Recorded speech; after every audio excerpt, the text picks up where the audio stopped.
Welcome back. Facebook as a company is now called Meta. CEO Mark Zuckerberg said the change was made to encompass its virtual reality vision for the future. Experts point out that it also appears to be an attempt to change the subject. Recent revelations the company ignored internal warnings of the harms its social network created or magnified across the world. Prime Minister Justin Trudeau has landed in Europe. Trudeau boarded a plane in Ottawa this morning to set off on his 6-day trip. He's flying to the Netherlands for an official visit. He'll then head to Rome for the G20 summit before traveling to Scotland for the United Nations climate meeting, COP26. During his time abroad, Trudeau is expected to tout Canada's promises to address global warming and manage the pandemic recovery. The UN Climate Change Conference runs from October 31st to November 12th. A new analysis by Clean Prosperity suggests the Liberal climate plan could meet Canada's greenhouse gas emissions targets for the first time before the end of this decade. Canada's emissions have risen more than 3% since 2016. Trudeau has promised to end the sale of gas-powered cars and create an emissions-free power grid, both by 2035. U.S. President Joe Biden says there is a framework for his Build Back Better plan. Biden says the infrastructure bill will create millions of jobs, put America back ahead of China and other major countries, and is fiscally responsible.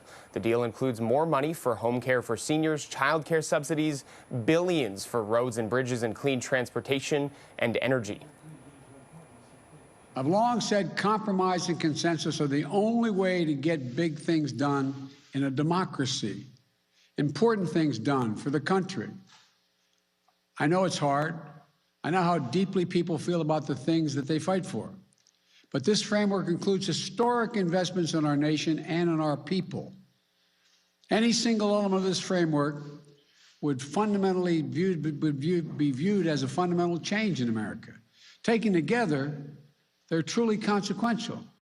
A big portion of the funding for the bill will come from increasing taxes on richer Americans, as well as making sure corporations pay at least 15% in federal tax. A former Canadian Armed Forces reservist and neo-Nazi member has been sentenced to 9 years in prison. Patrick Matthews was at the center of a plot to trigger a race war in Virginia. He was also sentenced to 3 years of supervised release following his prison term. Matthews already pleaded guilty to weapons charges related to his role in a white supremacist plan to disrupt a guns rights rally in January 2020. A new report shows demand for food banks in Canada is surging. Visits to food banks have increased 20% since 2019, according to Food Banks Canada's hunger count. There were more than 1.3 million visits in March of this year alone. The organization says 1/3 of food bank clients are children. We're seeing a really good sense of who it is that's coming to food banks. So it's people who are tenants and renters that are having trouble meeting their rent because they're on low income. We're seeing the unemployed or the very highly underemployed. We're seeing individuals, single individuals living alone. And we're seeing children, like 30% of the people going to food banks are children, even though they're only 19% of the population. So we're seeing these groups overrepresented in who we're seeing at food banks. We certainly have a very dedicated, small but mighty staff team here. But the volunteers, it's been really inspirational during the pandemic because so many organizations struggled not having enough. But the people who did stay with us throughout the pandemic served 5 times more hours than one volunteer had typically served previously.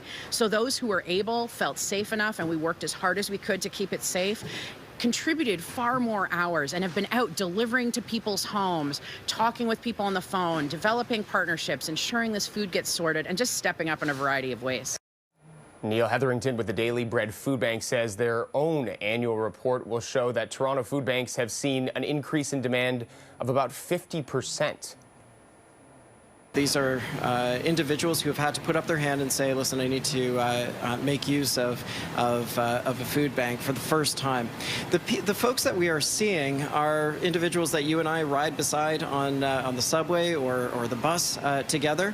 And regrettably, one of the stark facts of this report is that 1/3 of food bank users is between a newborn and 17 years of age. The report's recommendations include introducing a national rent support program to help Canadians struggling to pay their rent put food on the table.